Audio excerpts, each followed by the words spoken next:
ನಿಜವಾದ ಆರ ಇರುವಂತಹ ವ್ಯಕ್ತಿಗಳು ಬಂದು ನಿಂತ್ಕೊಂಡ್ರೆ ನಮ್ಗೆ ಅವ್ರ ಜೊತೆ ನಿಂತ್ಕೊಳ್ಳೋಕ್ಕಾಗೋದಿಲ್ಲ. ಪುಷ್ ಮಾಡ್ತಾರೇನೋ ಅವರು ಅನ್ಸುತ್ತೆ, ಅವರ ಎನರ್ಜಿ ಆ ರೀತಿ ಇರುತ್ತೆ. ಶರೀರಕ್ಕೆ 30-40 ವರ್ಷ ಅಷ್ಟೇ. ನಮ್ಮೊಳಗಡೆ ಇರುವ ಈ ಮನಸ್ಸಿದೆಯಲ್ಲ, ದಟ್ಸ್ ಎನ್ ಏನ್ಷಿಯಂಟ್ ಟ್ರಾವೆಲರ್. ಇದು ಎಷ್ಟು ಬಟ್ಟೆಗಳನ್ನು ಬದಲಾಯಿಸ್ಕೊಂಡು ಬಂದು ಹೋಗಿ ಬಂದು ಹೋಗಿ ಬಂದು ಹೋಗಿ. ಬಟ್ ಶ್ರೀವಿದ್ಯಾ ಅನ್ನೋ ಹುಡುಗಿ ಯಾರೋ ಪರಿಚಯ ಇರ್ಬೋದು ಅಷ್ಟೇ. ಬಟ್ ಶ್ರೀವಿದ್ಯೆ ಅನ್ನೋದು ಏನು ಅನ್ನೋದು ಗೊತ್ತಿಲ್ಲ. ನೀವು ಅದರ ಸಾಧಕಿ ಅಂತ ಗೊತ್ತಾಯಿತು. ಶ್ರೀವಿದ್ಯೆಯ ಬಗ್ಗೆ ತಿಳ್ಕೊಬೇಕು ಅಂದರೆ ಈ ಲೋಕಗಳ ಬಗ್ಗೆ ಎಲ್ಲ ಪರಿಜ್ಞಾನ ಇಲ್ಲದೆ ಇದ್ದರೆ ಶ್ರೀವಿದ್ಯೆ ಏನು ಅಂತ ಅರ್ಥ ಆಗಲ್ಲ. ಈ ರೂಮಿಂದ ಹೊರಗಡೆ ಹೋದ ತಕ್ಷಣ ನಿಮ್ಗೆ ಅನಿಸಿದರೆ ಏನೋ ಹೇಳ್ತಾ ಹೋದ್ರೆ ಅವರು ಅಷ್ಟೇ, ಅವರೇನೋ ಹೇಳ್ಕೊಂಡ್ರು ನಾವೇನೋ ಕೇಳ್ಕೊಂಡ್ವಿ, ಇಷ್ಟೇ ಅನಿಸೋದು ಕೊನೆಗೆ ಮನಸ್ಸಿಗೆ. ಅದಕ್ಕೇ ಮಹಾತ್ಮರು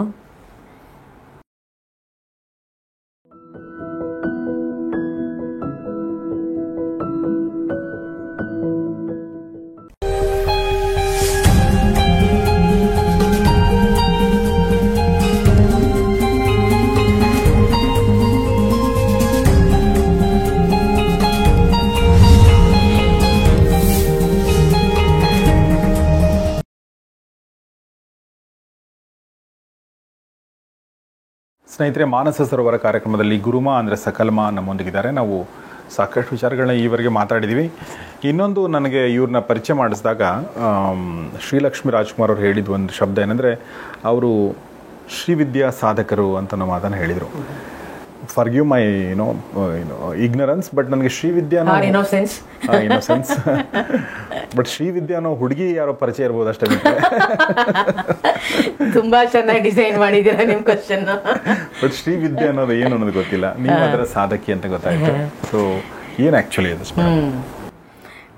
ಆ್ಯಕ್ಚುಲಿ ಇವತ್ತಿನ ಆಧ್ಯಾತ್ಮಿಕ ಜಗತ್ತಲ್ಲಿ ನೀವು ಯೂಟ್ಯೂಬ್ ಚಾನೆಲ್ಸನ್ನೇ ತೆಗೆದುಕೊಂಡ್ರೆ ಬಹಳ ಪ್ರಖರವಾದ ಮಾಧ್ಯಮ ಆಗಿದೆ ಇವತ್ತು. ಶ್ರೀವಿದ್ಯೆ ಅನ್ನೋದು ತುಂಬ ಟ್ರೆಂಡಿ ವರ್ಡ್. ಎಲ್ಲರಿಗೂ ಇವತ್ತು Ashtanga yoga, this system of meditation, that system of yogasana ಕೇಳಿ ಕೇಳಿ ಪ್ರಾಕ್ಟೀಸು ಮಾಡಿ ಮಾಡಿ ಮಾಡಿ ಇನ್ನೇನಾದರೂ ಹೊಸ್ತು ಬೇಕು ಅನ್ನುವ ಮನಸ್ಥಿತಿಗೆ ಒಂದು ರೀತಿ ಆಧ್ಯಾತ್ಮಿಕ ಜಗತ್ತು ತಲುಪಿದೆ. ಓಕೆ. ಇದರಲ್ಲಿ ಎರಡು ತುಂಬ ವಿಶೇಷವಾದ ಶಬ್ದಗಳು. ಒಂದು ತಂತ್ರ, ಇನ್ನೊಂದು ಶ್ರೀವಿದ್ಯಾ ಅಂತ. ನೀವು ತಂತ್ರ ಅನ್ನೋ ಶಬ್ದ ಬಳಸದೇ ಇರೋದ್ರಿಂದ ನಾನು ಅದನ್ನು ಜೋಡಿಸ್ಕೊಳ್ತಾ ಇದ್ದೇನೆ, ಆಯಿತಾ? ಯಾಕಂದರೆ ಇದು ಶ್ರೀವಿದ್ಯಾ ತಂತ್ರ ಸಾಧನ ಅಂತ ಪೂರ್ತಿ ಪರಿಚಯವನ್ನು ನಾನು ಮಾಡಬೇಕು ಅಂತ. ಸಾಮಾನ್ಯವಾಗಿ ತಂತ್ರ ಅಂದ ತಕ್ಷಣ ನಮ್ಮ ಮನಸ್ಸಿನಲ್ಲಿ ಏನು ಬರುತ್ತೆ? ತಂತ್ರ ಅಂದ್ರೆ ಒಂದು ನಿಗೂಢತೆ, ತಂತ್ರ ಅಂತಂದ್ರೆ ಒಂಥರ ವಾಮಾಚಾರ, ಇದೆಲ್ಲ ಬರುತ್ತೆ. ತಂತ್ರ ಅಂದ್ರೆ ನೆಗೆಟಿವ್ ಅಂತ ಬರುತ್ತೆ. ತಂತ್ರಗಾರಿಕೆ ಮಾಡ್ತಾ ಇದ್ದಾರೆ ಅನ್ನೋದು ಒಂದು ಬಂದ್ಬಿಡುತ್ತೆ. ತಂತ್ರ ಅನ್ನೋದು 10,000 ವರ್ಷಗಳ ಹಿಂದೆ ಇರುವಂತಹ ಒಂದು ಪರಂಪರೆ, ತಂತ್ರ ಸಾಧನೆ ಅನ್ನೋದು. ಆಗ ತಂತ್ರ ಅನ್ನೋ ಶಬ್ದಕ್ಕೆ ಇಷ್ಟೊಂದು ಡೆರೋಗೇಟಿವ್ ಮೀನಿಂಗ್ಸು, ನೆಗೆಟಿವ್ ಮೀನಿಂಗ್ಸ್ ಇರಲಿಲ್ಲ. ಅಂದರೆ ಅಲ್ಲಿಗೆ ತಂತ್ರಕ್ಕೆ ನಾವೇ ಇದನ್ನು ಜೋಡಿಸಿರೋದು. ಅಸ್ತಿತ್ವದಲ್ಲಿ ಇದಕ್ಕೆ ಇಂತಹ ಯಾವ ಲಕ್ಷಣಗಳು ಇಲ್ಲ. ಅಂದರೆ ಅದಾದರೂ ಅದು ಬಂದಿದೆ ಅಂತಂದರೆ ಅದು ಏನು ಕಾರಣ ಅನ್ನೋದು ಒಂದು ವಿಶೇಷವಾದ್ದೇ. ಸೊ ತಂತ್ರ ಅನ್ನೋದಕ್ಕೆ ಇವತ್ತು ನೀವು ಹೇಳಿದ ಹಾಗೇ ಒಂದು ಅಶುದ್ಧತೆಯ ಒಂದು ಬ್ರ್ಯಾಂಡನ್ನ ಕ್ರಿಯೇಟ್ ಮಾಡಿದರೆ ಎರಡು ಕಾರಣ. ಒಂದು ನೀವು ಹೇಳಿದಾಗೆ ವಾಮಾಚಾರ, ಇನ್ನೊಂದು ಲೈಂಗಿಕತೆಯನ್ನು ತಂತ್ರ ಜೊತೆ ಜೋಡಿಸಿರೋದು, ತಾಂತ್ರಿಕ್ ಸೆಕ್ಸ್ ಅಂತ. ಇದೆರಡೂ ಇವತ್ತು ವೆಸ್ಟಲ್ಲಿ ಓಡ್ತಾ ಇರೋ ಕುದುರೆ. ಆ ಓಡ್ತಾ ಇರೋ ಕುದುರೆ ಬೆನ್ನಿನ ಮೇಲೆ millions and millions of dollars ಕೆಲಸ ಮಾಡ್ತಾ ಇರುತ್ತೆ. ಅಂದರೆ ವ್ಯಾಪಾರ ನಡೀತದೆ. ಹಾಗಂತ ಹೇಳಿ ಇದಕ್ಕೆ ವೆಸ್ಟರ್ನರ್ಸ್ ನಾನು ದೋಷಪೂರ್ಣವಾಗಿ ನೋಡೋದಿಲ್ಲ. ಅದೊಂದು ಮುಕ್ತವಾದ ಸಮಾಜ ಅಲ್ಲಿರುವಂಥದ್ದು. ಅದು ಏನನ್ನ ಬೇಕಾದರೂ ಒಳಗೊಳ್ಳುತ್ತೆ, ಒಳ್ಳೆಯದನ್ನು ಕೆಟ್ಟದ್ದನ್ನು. ಯಾಕಂದರೆ ಅದು ಕೆಟ್ಟದ್ದು ಅನ್ನೋದು ಗೊತ್ತೇ ಇಲ್ಲ ಅನ್ನೋ ಥರ. ತಂತ್ರವು ಹಾಗೆ. ನಾನು ಈ ರೀತಿ ಹೇಳಿದ್ರೆ ನಿಮ್ಗೆ ತುಂಬ ಆಶ್ಚರ್ಯ ಆಗ್ಬೋದು. The total truth about tantra is something very different. Perhaps you have not heard about it. ಈ ತಾಂತ್ರಿಕ್ ಸೆಕ್ಸ್ ಮತ್ತು ವಾಮಾಚಾರ ಇದನ್ನು ಬಿಟ್ಟು ತಂತ್ರ ಅಂದರೆ ಏನು ಅಂತ ಹೇಳಿದರೆ, ಅದು ಜನರಿಗೆ ಅರ್ಥ ಆಗಿದ್ದಿದ್ದರೆ ಬಹುಶಃ ಇವತ್ತು ತಂತ್ರದ ಬಗ್ಗೆ ಈ ಒಂದು ವ್ಯಾಖ್ಯಾನ ಕೊಡ್ತಾ ಇರಲಿಲ್ಲ ನಾವು.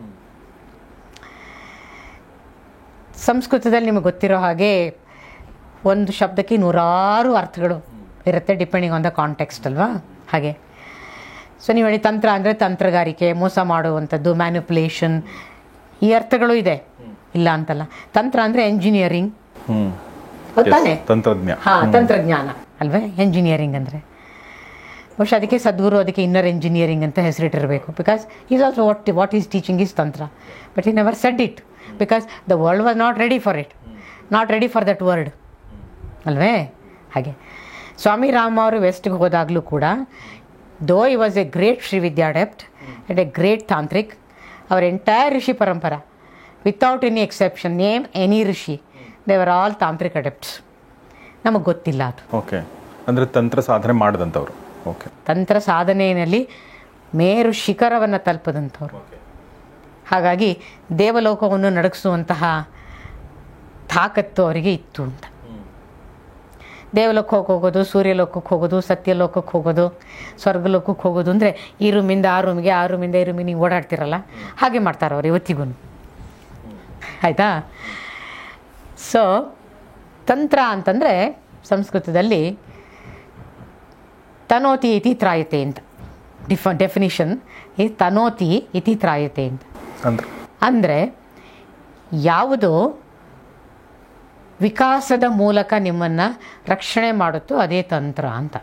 ಓಕೆ, ವಿಕಾಸದ ಮೂಲಕ ನಿಮ್ಮನ್ನು ರಕ್ಷಣೆ ಮಾಡೋದು. Okay, expansion. Okay, that which protects you by way of expansion. ಹಾಗಂದ್ರೆ ಏನು ಅಂತ ಅಲ್ವೇ? ತಂತ್ರ ಸಾಧನೆ ಹುಟ್ಟಿದ್ದೆ ಆತ್ಮದ ರಕ್ಷಣೆಗೋಸ್ಕರ. ಆತ್ಮದ ರಕ್ಷಣೆ ಅಂದರೆ ನಾವು ಮಾಮೂಲು ಮಾತಿನಲ್ಲಿ ಹೇಳ್ತೀವಲ್ಲ, ಅದಲ್ಲ, ನಿಜವಾದ ಆತ್ಮದ ರಕ್ಷಣೆ.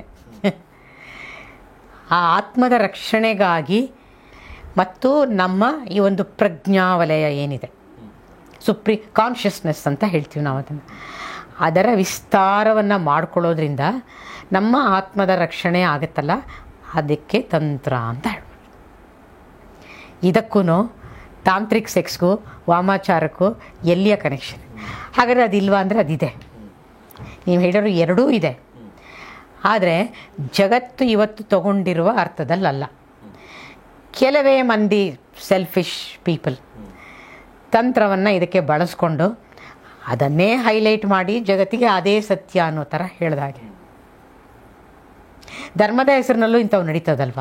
ಹಾಗೆ ಸೊ ಇನ್ನು ಆಧ್ಯಾತ್ಮವನ್ನು ಎಲ್ಲಿ ಬಿಡೋಕ್ಕಾಗುತ್ತೆ? ನಾನು ಹೇಳಿದೆ ನಿಮಗೆ, ಎಷ್ಟೋ ಸಾವಿರ ವರ್ಷಗಳ ಹಿಂದೆ ಆಧ್ಯಾತ್ಮ ಬೇರೆ ಧರ್ಮ ಬೇರೆ ಅಂತ ಇರಲೇ ಇಲ್ಲ.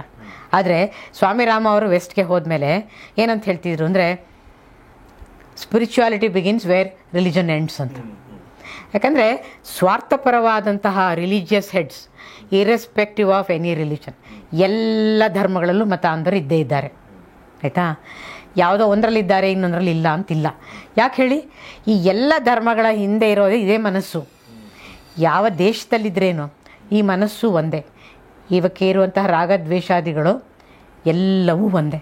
ಎಕ್ಸ್ಪ್ರೆಷನ್ ಬೇರೆ ಬೇರೆ ಥರ ಇರ್ಬೋದು because of your cultural differences ಅಷ್ಟೇ ಹೊರತು ಈ ಮನಸ್ಸು ಸಾರ್ವತ್ರಿಕವಾದ್ದು. The mind is universal the most ancient traveller. ಶರೀರಕ್ಕೆ 30-40 ವರ್ಷ ಅಷ್ಟೇ.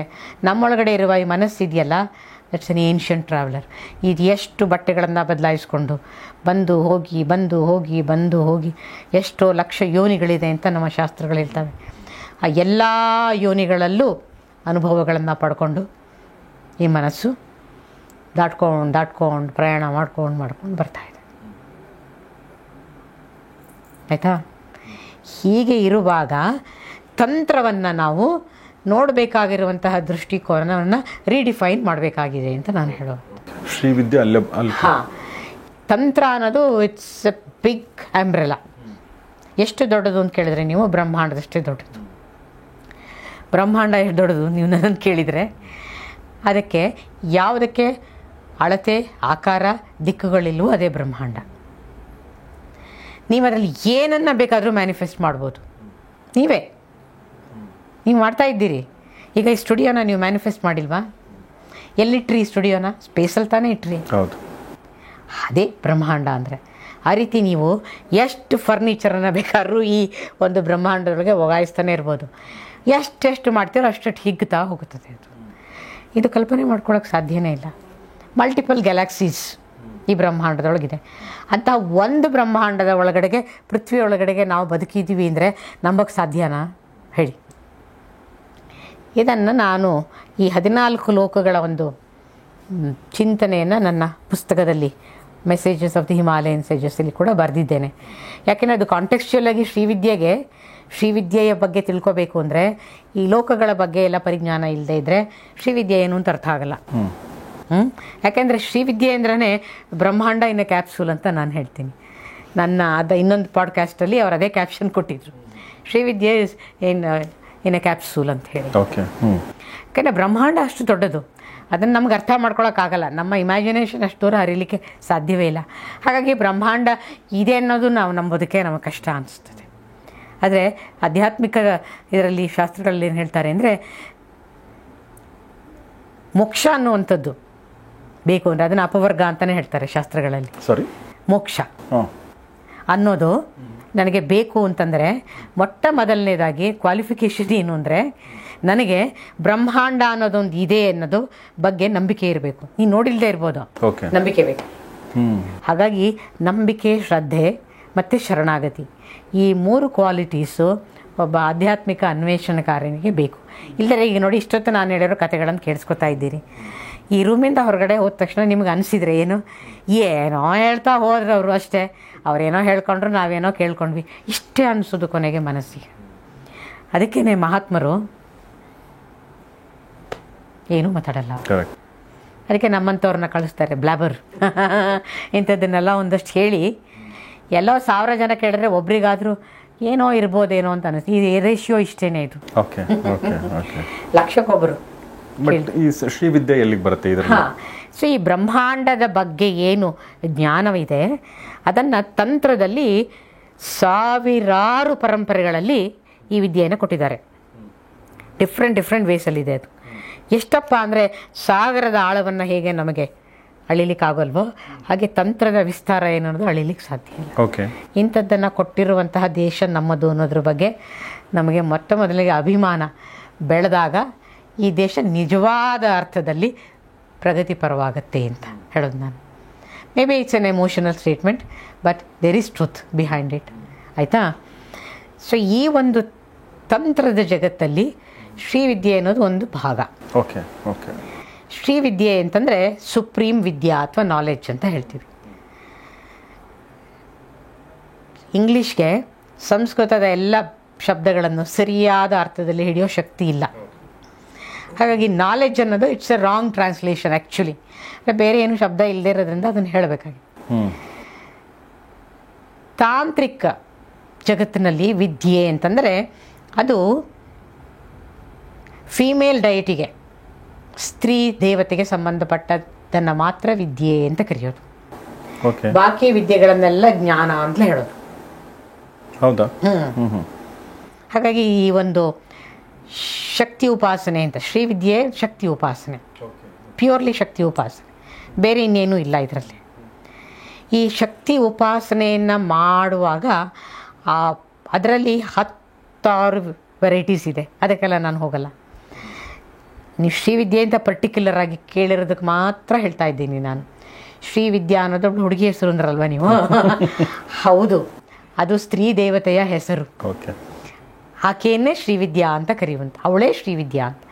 ಏನು ಅಂದರೆ ಅವಳು ಸುಪ್ರೀಂ ವಿದ್ಯಾ ಅಂದರೆ ಹೇಗೆ ಅಂತ ಸ್ವಾಮಿ ರಾಮ ಅವರ ಮಾತಿನಲ್ಲೇ ಹೇಳೋದಾದರೆ, ಅವ್ರನ್ನ ನಾವು 20ನೇ ಶತಮಾನ ಕಂಡ ಅತ್ಯಂತ ಶ್ರೇಷ್ಠ ಯೋಗಿಗಳಲ್ಲಿ ಒಬ್ಬರು ಅಂತ ಗುರುತಿಸಿದ್ರು. ನಾವು ಹೇಳಲಿಲ್ಲ, ಇದನ್ನು ವೆಸ್ಟರ್ನರ್ಸ್ ಹೇಳಿದ್ರು. ಆಯಿತಾ? ಅದನ್ನು ಒಪ್ಕೊಂಡಿರೋದ್ರಿಂದ ಅವ್ರು ಹೇಳಿರೋ ಮಾತನ್ನು ನಾವು ವ್ಯಾಲಿಡೇಷನ್ ಮಾಡಬೇಕಾಗ್ತದೆ. ಅವ್ರು ಹೇಳ್ತಾರೆ, ಜಗತ್ತಿನಲ್ಲಿ ಅವೈಲಬಲ್ ಸ್ಪಿರಿಚುವಲ್ ಪ್ರಾಕ್ಟೀಸಸಲ್ಲಿ ಶ್ರೀವಿದ್ಯೆ ಇಸ್ ದ ಹೈಯೆಸ್ಟ್. ಆ ಶ್ರೀವಿದ್ಯೆಯಲ್ಲಿ ಸಮಯಾಚಾರ ಅಂತ ಒಂದು ಬ್ರ್ಯಾಂಚ್ ಇದೆ. ಅದರಲ್ಲಿ ಏನನ್ನು ಕಲಿಸ್ತಾರೆ ಅದೇ ಋಷಿ ಪರಂಪರೆಯ ನಿಜವಾದ ವಿಜ್ಞಾನ ಅದು.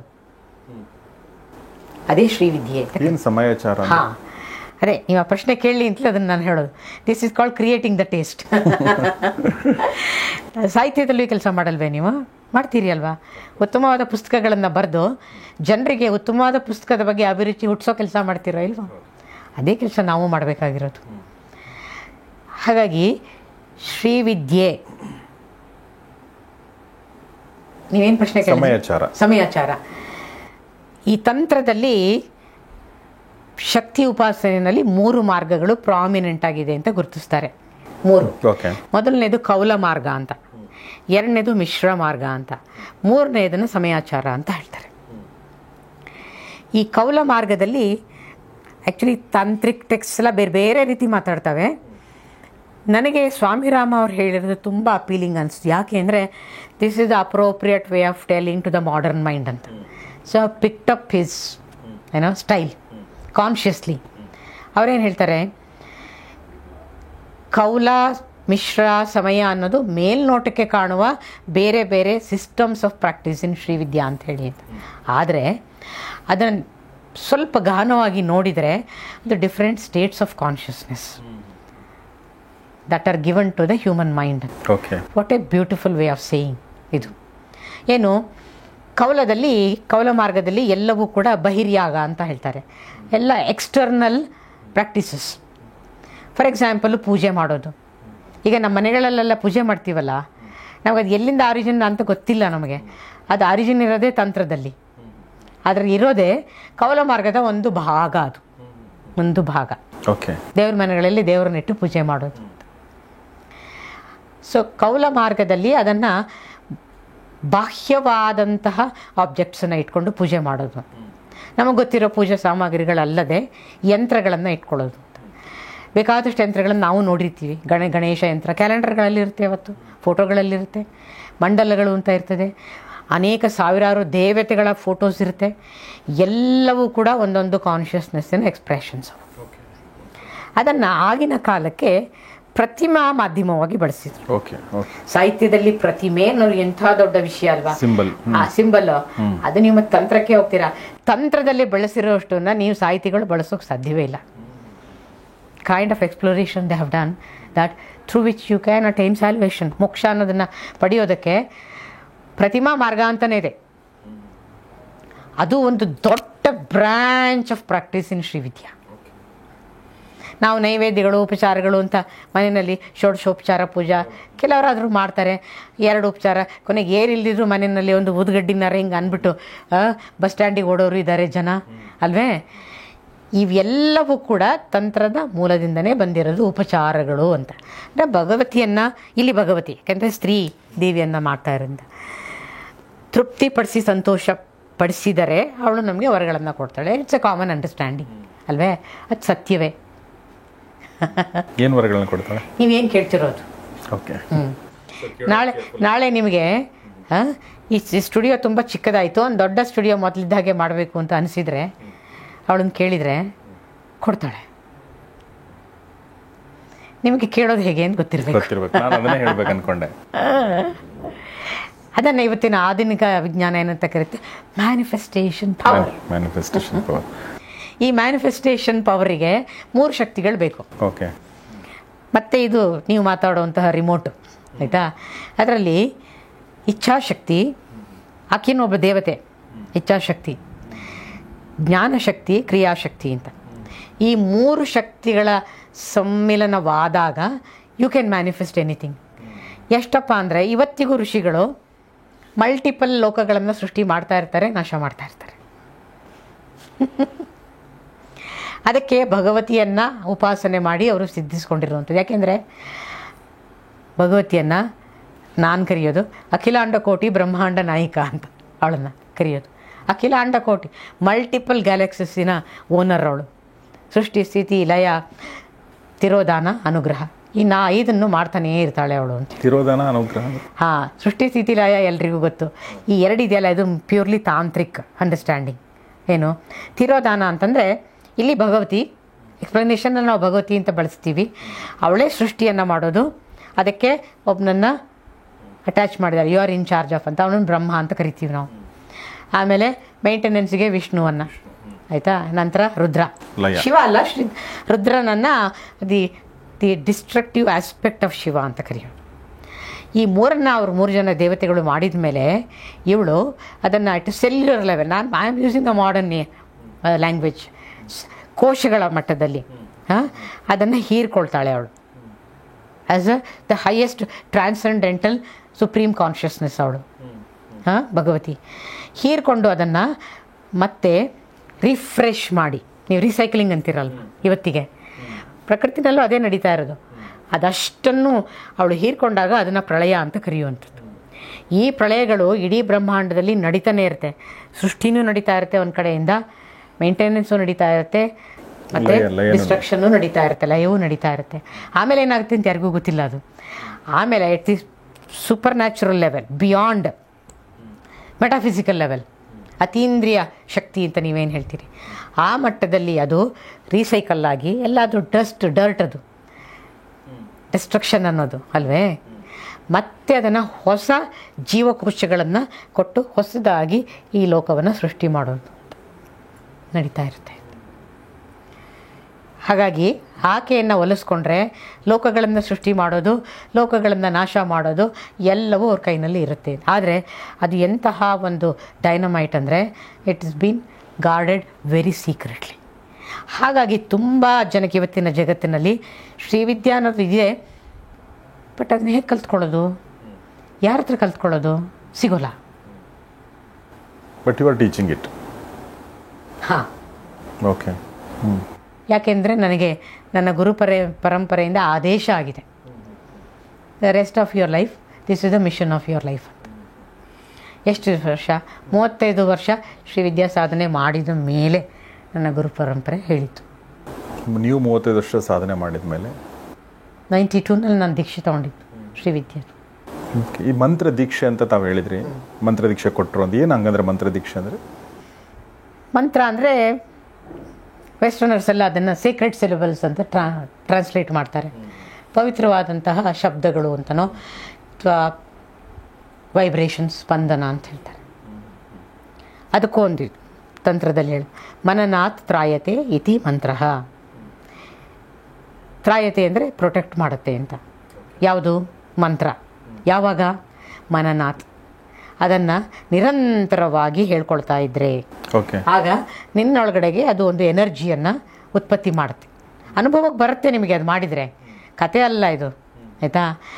ಆ ಅನುಭವ ಬಂದಾಗ ನನಗೆ ಗೊತ್ತಾಗುತ್ತೆ. ನನ್ನ ಸುತ್ತಲೂ ಒಂದು, ಈಗ ಸ್ಟೈಲಾಗಿ ನಾವು ಆರ ಅಂತೀವಿ ಅಲ್ವೇ, AURA, ಆರ, ಅದನ್ನು ನಾವೇ ನಿರ್ಮಾಣ ಮಾಡ್ಕೊಳ್ಳಿಕ್ಕೆ ಬರ್ತದೆ, ಆಯಿತಾ? ಅದರ ರೇಂಜು ನೀವೆಷ್ಟೆಷ್ಟು ಸಾಧನೆ ಮಾಡ್ತೀರೋ ಅಷ್ಟೆಷ್ಟು ಅಗಲವಾಗಿ ಹೋಗ್ತಾ ಇರುತ್ತೆ. ಅದು ಸಾಮಾನ್ಯರ ಕಣ್ಣಿಗೆ ಕಾಣಲ್ಲ. ಒಬ್ಬ ತೇಜಸ್ವಿ ವ್ಯಕ್ತಿ ಬಂದರೆ ಸಾಧನೆ ಮಾಡಿರೋರಿಗೆ ಅವರ ಆರ ಏನು ಈಗಲೂ ಕಂಡು ಹಿಡಿಲಿಕ್ಕೆಲ್ಲ ಟ್ರೈ ಮಾಡ್ತಾರಲ್ಲ, ಒಬ್ಬರು ಆರನ್ನು ಟೆಸ್ಟ್ ಮಾಡೋದು ಸೈಂಟಿಫಿಕ್ ಅದು ತುಂಬ ಲಿಮಿಟೆಡ್, ತುಂಬ limited. Those tools are very limited. ನಿಜವಾದ ಆರ ಇರುವಂತಹ ವ್ಯಕ್ತಿಗಳು ಬಂದು ನಿಂತ್ಕೊಂಡ್ರೆ ನಮ್ಗೆ ಅವ್ರ ಜೊತೆ ನಿಂತ್ಕೊಳ್ಳೋಕ್ಕಾಗೋದಿಲ್ಲ. ಪುಷ್ ಮಾಡ್ತಾರೇನೋ ಅವರು ಅನ್ಸುತ್ತೆ, ಅವರ ಎನರ್ಜಿ ಆ ರೀತಿ ಇರುತ್ತೆ. ಸೊ ಮಂತ್ರ ಈ ಕೆಲಸವನ್ನು ಮಾಡುತ್ತೆ. ಮಂತ್ರ ಒಂದೇ ಅಲ್ಲ, ಬೇಕಾದಷ್ಟು ಮಾರ್ಗಗಳಿದೆ. ಮೋಸ್ಟ್ ಪಾಪ್ಯುಲರ್ ಆಗಿರೋದು ಏನಪ್ಪ ಅಂತಂದರೆ ಮಂತ್ರ. ಯಾಕೆಂದರೆ ಅದು ಕಂಪೇರ್ ಟು ಅದರ್ ಪ್ರಾಕ್ಟೀಸಸ್ ಸ್ವಲ್ಪ ಸುಲಭ ಅಂತ ಅನಿಸುತ್ತೆ.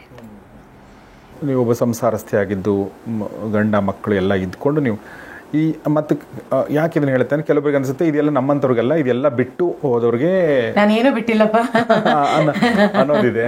ಸೊ ಅಂಥವ್ರಿಗೆ ಅಂದರೆ ಒಂದು ಆಧ್ಯಾತ್ಮಿಕ ಪಯಣ ಮತ್ತು ಎಲ್ಲ ಇಟ್ಕೊಂಡು ಸಂಸಾರದ ಜೊತೆಗೆ ಇದು ಮಾಡೋದು ಹೇಗೆ ಅನ್ನೋ ಒಂದು ಬರುತ್ತೆ. ಅದನ್ನು ಬ್ಯಾಲೆನ್ಸ್ ಮಾಡೋದಂತೀರ ಗೊತ್ತಿಲ್ಲ ನನಗೆ. ಅದ್ರ ಬಗ್ಗೆ ಏನು ಹೇಳಕ್ಕೆ ಇಷ್ಟಪಡ್ತೀರಿ? ಅದಕ್ಕೊಂದು ನನ್ನ ಗುರುವಿನ ಉದಾಹರಣೆ ಕೊಡ್ತೀನಿ, ಭಾಳ ಸುಲಭವಾಗಿ ಅರ್ಥವಾಗುತ್ತೆ ಜನರಿಗೆ. ನಾನು ಸ್ವಾಮಿ ರಾಮ ಅವ್ರ ಹತ್ರ ಶ್ರೀ ವಿದ್ಯಾಭ್ಯಾಸ ಮಾಡ್ತಾ 96 ಅವ್ರ ಶರೀರ ಬಿಟ್ಟ ಮೇಲೆ ನನಗೆ ಬಂದು ಹೇಳಿದರು, ನನ್ನನ್ನು ಮತ್ತು ನನ್ನ ಹಸ್ಬೆಂಡನ್ನು ಇಬ್ಬರನ್ನು ಇಲ್ಲಿ ಮೈಸೂರಿನಲ್ಲಿರುವಂತಹ ಒಬ್ಬರು ಶ್ರೀವಿದ್ಯಾ ಶಾಸ್ತ್ರಿಗಳು, ಶಾಸ್ತ್ರಿ ಅಂತ ಯೂಸ್ ದ ನೇಮ್, ಅವ್ರ ಹತ್ರ ಕಳಿಸ್ತಾ ಇದ್ದೀನಿ. I want you to learn Srividya in the south Indian tradition. ಅಲ್ಲೂ ನಾರ್ತ್ ಇಂಡಿಯನ್ ಟ್ರೆಡಿಷನ್ ಬೇರೆ ಇದೆ, ಸೌತ್ ಇಂಡಿಯನ್ ಟ್ರೆಡಿಷನ್ಸ್ ಅಂತ ಬೇರೆ ಬೇರೆ ಇದೆ, ಕಳಿಸ್ತೀನಿ ಅಂತ ಹೇಳಿದ್ರು. ಹೀಗಾಗಿ ಏನೋ ಅದೊಂದು ಮ್ಯಾಜಿಕ್ ನಡೀತು ಬಿಡಿ, ಅವ್ರು ಯಾರು ಅಂತ ಗೊತ್ತಿಲ್ಲ, ಆದರೂ ಇವೆಂಟ್ ಕನೆಕ್ಷನ್ ಆಯಿತು. ಅವ್ರ ಹತ್ರ ನಾನು ಈ ವಿದ್ಯೆಯನ್ನು ಕಲಿತಾ ಇರಬೇಕಾದ್ರೆ ಅವರು ಲೌಕಿಕದಲ್ಲೇ ನಮ್ಮ ಹಾಗೆ ಇರುವಂಥವ್ರು, ಸಂಸಾರ ಒಂದಿಗರು. ಡಾಕ್ಟರ್ ರಾ ಸತ್ಯನಾರಾಯಣ ಅಂತ ಅವರು ಪದ್ಮಶ್ರೀ ಕೂಡ. ಅವರಿಗೆ ಅವರ works, scholarly works in musicology and ಡಾನ್ಸಿಯಾಲಜಿಗೆ ಅವರಿಗೆ ತುಂಬ ಈ ಪ್ರಶಸ್ತಿ ಕೊಟ್ಟು Musicology ಗೌರವಿಸಿದೆ and? ಸರ್ಕಾರ. ಮ್ಯೂಸಿಕಾಲಜಿ ಡಾನ್ಸಿಯಾಲಜಿ, ಓಕೆ ನಾಟ್ಯಶಾಸ್ತ್ರ, ಅದಕ್ಕೆ ಸಂಬಂಧಪಟ್ಟಂತಹ ಎಲ್ಲ ಗ್ರಂಥಗಳ ಬಗ್ಗೆ ಅಧಿಕೃತವಾಗಿ ಮಾತಾಡಬಲ್ಲ ಕೆಲವೇ ವ್ಯಕ್ತಿಗಳಲ್ಲಿ ಅವರು ಒಬ್ಬರಾಗಿದ್ದರು. Okay internationally acclaimed is. ರಸಸಿದ್ಧಾಂತದ ಬಗ್ಗೆ ಮಾತಾಡೋದಕ್ಕೆ ರಷ್ಯಾಲೆಲ್ಲ ಅವ್ರು ಹೋಗಿ ಬರ್ತಾಯಿದ್ರು ಆಗಿನ ಕಾಲಕ್ಕೆ ಅವರು ಗುರುಗಳು. ಈ left his body I think when you was 90+. ರೀಸೆಂಟಾಗಿ ಒಂದು 4 ವರ್ಷದ ಹಿಂದೆ ಓಕೆ ನಾನು ಅವ್ರ ಜೊತೆ long years I practised Srividya. ನನಗೆ ಅವರು ಆ್ಯಸ್ ಎ ಡಾನ್ಸಿಯಾಲಜಿಸ್ಟ್ ಗೊತ್ತಿತ್ತು, ಬಟ್ ಅವರೊಬ್ಬ ಶ್ರೀವಿದ್ಯಾ ಅಡಾಪ್ಟ್ ಅನ್ನೋದು ನನಗೆ ಗೊತ್ತಿರಲಿಲ್ಲ. ಓಕೆ ಸೊ ಈ ಹಿನ್ನೆಲೆಯಲ್ಲಿ ಅವ್ರು ಲೌಕಿಕದಲ್ಲೇ ಇದ್ದವರು, ದೊಡ್ಡ ಸ್ಕಾಲರು, ಎಷ್ಟು PhDಗಳಿಗೆ ಅವ್ರು ಗೈಡ್ ಮಾಡಿದ್ದಾರೆ, ಅವರೆಷ್ಟು ಡಾಕ್ಟರೇಟ್, ಅವರಿಗೆ ಮಹಾಮಹೋಪಾಧ್ಯಾಯ ಅಂತ ಕಾಶಿ ಯೂನಿವರ್ಸಿಟಿಯಿಂದ ಅವರಿಗೆ ಬಿರುದನ್ನು ಕೊಟ್ಟಿದ್ದಾರೆ. ಆಯಿತಾ? When this is the background of his life, he turned out to be a great Srividya adept. ಇಲ್ಲದೇ ಇದ್ದರೆ ನನ್ನ ಗುರು ಶರೀರ ಬಿಟ್ಟ ಮೇಲೆ ಇವರಿಗೆ ಕನೆಕ್ಟ್ ಮಾಡ್ತಾ ಇರಲಿಲ್ಲ, ನನ್ನ ಅನುಕೂಲಕ್ಕೋಸ್ಕರ. ಯಾಕೆ ಹತ್ತಿರ ಆಗುತ್ತೆ ಇವಳಿಗೆ, ಬೆಂಗಳೂರಿಂದ ಮೈಸೂರಿಗೆ ಹೋಗಿ ಕಲಿಯೋದು ಸುಲಭ ಆಗಲಿ. ಗುರು ಅಂದರೆ ಕಾರುಣ್ಯ ಮೂರ್ತಿ, ಗೊತ್ತಾ? The kind of relationship when once you experience. ಆಮೇಲೆ ಈ ಜಗತ್ತಿನ ಎಲ್ಲ relationships they lose interest. There is no charm at all, because ಎಲ್ಲ relationships conditional. Non conditional or unconditional ರಿಲೇಷನ್ಶಿಪ್ಪನ್ನು ನಾವು ಏನು ಅನ್ನೋದನ್ನು ನೋಡಬೇಕು ಅಂತಂದರೆ ಅದು ನಿಜವಾದ ಗುರುವಿನ ಹತ್ರ ಇರುವ ಸೌಭಾಗ್ಯ ನಮಗೆ ಇದ್ದರೆ ಅದು ಏನು ಅನ್ನೋದು ಗಮನಕ್ಕೆ ಬರುತ್ತೆ, ಒಂದಷ್ಟು ಅರ್ಥ ಆಗುತ್ತೆ, ಅದನ್ನು ಎಂಜಾಯ್ ಮಾಡಲಿಕ್ಕೆ ಸಾಧ್ಯ ಅಂತ. ಸೊ ಈ created that kind of N environment for me. ಇಲ್ಲ ಋಷಿಕೇಶಕ್ಕೆ ಓಡೋಗೋದು ಎಷ್ಟು ಸಾಧ್ಯ ನನಗೆ, ಈ ಕಾಲೇಜು, ಸಂಸಾರ, ಇದರಲ್ಲಿ they protect you at every point of time and give all that you need in your life. A true guru does it. ಇವ್ರ ಹತ್ರ ಶುರುವಾಯಿತು. ವಿಷಯಕ್ಕೆ ಬಂದರೆ ಅವರಷ್ಟು ಬ್ಯುಸಿ ವ್ಯಕ್ತಿ, ಆಯಿತಾ? ಅವರ ಮಗ ಹೇಳೋರು ನನಗೆ, he is the chemistry professor in private college. ಮಗ ಅಲ್ಲ, ಗುರುಗಳೇ. ಅವ್ರ ಮಗ ಹೇಳ್ತಿದ್ದು ತಂದೆ ಬಗ್ಗೆ. ಅವ್ರ ಕೆಮಿಸ್ಟ್ರಿ ಪ್ರೊಫೆಸರು ತಂದೆ. ಬೆಳಗಿನ ಸಾಯಂಕಾಲ ತನಕ ನಮ್ಮ ಹಾಗೇ ವೃತ್ತಿನಲ್ಲಿ ಕೆಲಸ ಮಾಡೋರು ಅವರು. ಮತ್ತು ಪ್ರಬಂಧಗಳು ಬರೆಯೋದು, ಇದಕ್ಕೆ ಆರ್ಟಿಕಲ್ಸ್ ಬರೆಯೋದು, very busy schedule to have. College ಮನೆ ಹತ್ರನೇ, ಮೈಸೂರು ತುಂಬ ಚಿಕ್ಕದಲ್ವೇ ಅವಾಗ, ಮನೆ ಹತ್ರನೇ ಕಾಲೇಜು. ಮಧ್ಯಾಹ್ನದ ಊಟಕ್ಕೆ ಅವರು ಮನೆಗೆ ಬಂದರೆ, ಬಂದ ತಕ್ಷಣ 15-20 ನಿಮಿಷ ರೂಮ್ ಬಾಗಿಲು ಹಾಕ್ಕೊಂಡು ಏನೋ ಒಂದು ಸಾಧನೆ ಮಾಡೋರು. ಏನು ಮಾಡ್ತಿದ್ರು ನಮ್ಮ ತಂದೆ ನಮಗೆ ಗೊತ್ತಿಲ್ಲ. ಮಾಡಿಬಿಟ್ಟು ಆಮೇಲೆ 10 ನಿಮಿಷದಲ್ಲಿ ಊಟ ಮಾಡಿ ಅವಾಗೆಲ್ಲ ಸೈಕಲಲ್ಲಿ ಕಾಲೇಜ್ಗೆ ಹೋಗೋರು. ಅಂದರೆ ನನಗೆ ನಿಜಕ್ಕೂ ಸಾಧನೆ ಮಾಡಬೇಕು ಅಂತಂದರೆ ಇದು ಯಾವುದು ಅಡ್ಡ ಬರಲ್ಲ. ಇಂತಹ ನಿಮ್ಮ ಹಾಗೆ ಇದ್ದಂತಹ ಒಬ್ಬ ಶ್ರೇಷ್ಠ ಗುರುವಿನ ಬಳಿಗೆ ಸ್ವಾಮಿರಾಮ ಅವ್ರ ಸನ್ಯಾಸಿ, ಆಯಿತಾ, ಕಳಿಸಿರ್ಬೇಕಾದ್ರೆ ಕಾರಣ ಏನು ಅಂದರೆ ಇಂತಹ ಬ್ಯಾಕ್ಗ್ರೌಂಡಲ್ಲೂ ಸಾಧನೆ ಮಾಡೋಕ್ಕೆ ಸಾಧ್ಯ ಆಗುತ್ತೆ, ನೀನು ಮಾಡು ಅನ್ನುವ ರಿಯಶ್ಯೂರೆನ್ಸ್. ನನಗೆ ಯಾವತ್ತೂ ಕೂಡ ಸಾಧನೆ, ಸಂಸಾರ ಒಂದಕ್ಕೊಂದಕ್ಕೆ ಅಡ್ಡಿ ಅಂತ ಅನ್ನಿಸ್ದೇ ಇರುವ ರೀತಿಯಲ್ಲಿ ನನಗೆ ಟ್ರೈನಿಂಗ್ ಕೊಟ್ಟರು. ಬಟ್ ಇನ್ನೊಂದು ಅದರಲ್ಲಿ ಒಂದು ಪ್ಲಸ್ ಪಾಯಿಂಟ್ ಅಂತಂದರೆ, ಅಥವಾ ನಿಮಗೆ ನಿಮ್ಮ ಹಸ್ಬೆಂಡ್ ಅವರು ಕೂಡ ಸಮಾನ ಮನಸ್ಕರಾಗಿರೋದು, ಯೋಗಾಚಾರ್ಯ ಆಗಿದ್ದು, ಯೋಗ ಮತ್ತು ಆಧ್ಯಾತ್ಮಕ್ಕೆ ಒಂದು ಲಿಂಕ್ ಇರೋದ್ರಿಂದ ಅದು ಕೂಡ ನಿಮಗೆ ಪ್ಲಸ್ ಪಾಯಿಂಟ್. ಹೌದು, ಅದು ಇಲ್ಲದೇ ಇದ್ದರೂ ಮಾಡ್ಲಿಕ್ಕೆ ಸಾಧ್ಯ ಆಗುತ್ತೆ. ಆ ಸಪೋರ್ಟ್ ಇಲ್ಲದೇ ಇದ್ದಂಥವ್ರು ಅಕ್ಕಮಹಾದೇವಿನ ನೋಡಿಲ್ವಾ, ಮೀರಾಬಾಯಿನ ನೋಡಿಲ್ವಾ, ಎಂತೆಂತಹ ಚಾಲೆಂಜಸನ್ನು ಅನುಭವಿಸಿನೂ ಕೂಡ ಮೋಕ್ಷದ ದಾರಿಯನ್ನು ಕಂಡುಕೊಂಡವರು. ಈಗಿನ ಕಾಲಕ್ಕೆ ಕಷ್ಟ ನಿಜ, ಆದರೆ ನನ್ನ ಸುತ್ತಲೂ ಅನೇಕ ಸಾಧಕರನ್ನು ನೋಡ್ತೀನಿ. ಗಂಡನಿಗೆ ಹೆಂಡತಿ ಮಾಡೋದ್ರ ಬಗ್ಗೆ ಒಪ್ಪಿಗೆ ಇರಲ್ಲ, ಅಂದರೆ ಈ ಆಧ್ಯಾತ್ಮಿಕ ಸಾಧನೆಗಳ ಬಗ್ಗೆ. ಹೆಂಡತಿಗೆ ಗಂಡ ಮಾಡೋದ್ರ ಬಗ್ಗೆ ಒಪ್ಪಿಗೆ ಇರೋದಿಲ್ಲ, ಆದರೂ ಮಾಡ್ತಾರೆ, ಮಾಡಲ್ಲ ಅಂತೇನಿಲ್ಲ. ಎಲ್ಲ ಈ ಮನಸ್ಸೇ. ಕರೆಕ್ಟ್. ಆಗುತ್ತೆ ಅನ್ನೋದಕ್ಕೂ ಈ ಮನಸ್ಸೇ, ಆಗಲ್ಲ ಅನ್ನೋದಕ್ಕೂ ಈ ಮನಸ್ಸೇ. ಸಂಸ್ಕೃತದಲ್ಲಿ ಒಂದು ವರ್ಡ್ ಇದನ್ನು ಇತ್ತೀಚೆಗೆ ಕೇಳಿರೋಂಥ ಯದ್ಭಾವಂ ತದ್ಭವತಿ. ಯದ್ಭಾವಂ ತದ್ಭವತಿ ಶಂಕರಾಚಾರ್ಯರು ಹೇಳಿರೋ ಮಾತು. ಇದು ಯಾವುದಕ್ಕೆ ಅನ್ವಯಿಸಿ ಹೇಳಿರೋದು ಅಂತಂದರೆ, ನೀನು ಇದೇ ಮನಸ್ಸನ್ನು, ಈ ಭಾವನೆಯನ್ನು ಇಟ್ಕೊಂಡು ದೇವ್ರನ್ನ ಸಾಕ್ಷಾತ್ಕರಿಸ್ಕೊಳ್ಬೋದು ಅನ್ನೋ ಹಿನ್ನೆಲೆಯಲ್ಲಿ ಹೇಳಿರೋದವರು. ಹಾಗಾಗಿ ಶ್ರೀವಿದ್ಯಾ, ಮತ್ತು he was a great Srividya adept ಶಂಕರಾಚಾರ್ಯರು. ಜನರಿಗೆ ಗೊತ್ತಿಲ್ಲ, ಜನರು ತಿಳ್ಕೊಂಡಿರೋದೆಲ್ಲ ಒಬ್ಬರು ಅವ್ರ ಸನ್ಯಾಸಿ ಮತ್ತು ವೇದ ಉಪನಿಷತ್ತುಗಳನ್ನು ಜಗತ್ತಿಗೆ ಕೊಟ್ಟರು ಅಂತ. ಆದರೆ ಪ್ಯೂರ್ ತಾಂತ್ರಿಕ್ ಅಡಾಪ್ಟ್ ಅವರು. ಹಾಗಾಗಿ ಸೌಂದರ್ಯ ಲಹರಿಯಂತಹ ದೇವಿಯ ಉಪಾಸನೆಯ ಪುಸ್ತಕವನ್ನು, ಕಾವ್ಯವನ್ನು ಬರೀಲಿಕ್ಕೆ ಸಾಧ್ಯ ಆಯ್ತು ಅವ್ರಿಗೆ, ಆಯಿತಾ. ಯದ್ಭಾವಂ ತದ್ಭವತಿ ಅನ್ನೋ ಮಾತನ್ನು ನೀವು ಹೇಳಿದ್ರಿಂದ ಹೇಳ್ತಾ ಇರೋದು. ಅಂತಹ ಗ್ರೇಟ್ ಸೇಯಿಂಗ್ ಅದು. ಏನು ಅಂದರೆ ತಂತ್ರದಲ್ಲಿ ವಿಶೇಷವಾಗಿ ಶ್ರೀವಿದ್ಯೆನಲ್ಲಿ ಭಾವನಾ ಅನ್ನೋದು ಒಂದು ಟೆಕ್ನಿಕಲ್ ಟರ್ಮ್. ಹೌದಾ? ಹಾಂ, ಭಾವನೋಪನಿಷತ್ ಅಂತಲೇ ಒಂದು ಪುಸ್ತಕ ಈ ಶ್ರೀವಿದ್ಯೆಗೆ ಸಂಬಂಧಪಟ್ಟಂತಹ ಒಂದು ಸಾಧಕರು ಅಧ್ಯಯನ ಮಾಡಲೇಬೇಕಾಗಿರೋಂಥ ಒಂದು ಪುಸ್ತಕ ಇದೆ. ಎಷ್ಟು ದೊಡ್ಡದದು? 36 ಶ್ಲೋಕಾಸ್ ಅಷ್ಟೇ. ಓಕೆ. 36. ಅದರಲ್ಲಿ ಪೂರ್ತಿ ಭಾವನೆ ಅನ್ನೋದು ಏನು ಅನ್ನೋದನ್ನು, how it is A science. ಇವತ್ತೆಲ್ಲ ಸೈಕಾಲಜಿ, ಸೈಕ್ಯಾಟ್ರಿ ಅಂತ ಜನ ಮಾತಾಡ್ತಾರಲ್ಲ, ಹಾಂ, ಅದು ಏನೂ ಅಲ್ಲ. ಇವತ್ತಿನ ಇನ್ವೆನ್ಷನ್ಸು, ಡಿಸ್ಕವರೀಸು ಅಂತ ನಾವು ಮಾತಾಡ್ತೀವಿ ಮನಃಶಾಸ್ತ್ರದ ಬಗ್ಗೆ. ಅದನ್ನೇನಾದರೂ ಓದಿ ಅರ್ಥ ಮಾಡ್ಕೊಂಡು ಬಿಟ್ರೆ 36 ಶ್ಲೋಕಗಳನ್ನು, ಹಾಗೆ ಅರ್ಥ ಆಗಲ್ಲ. ಅದು ಟ್ರೈ ಮಾಡ್ಬೋದು ಯಾರು ಬೇಕಾದರೂ. ಮಾಡಿದ ಮೇಲೆ ಅದಕ್ಕೊಂದು ಗುರುವಿನ ಅನುಗ್ರಹ ಜೋಡಿಸಿದಾಗ ಅದು ತನ್ನಷ್ಟಕ್ಕೆ ತಾನೇ ಓಪನ್ ಔಟ್ ಆಗ್ತದೆ.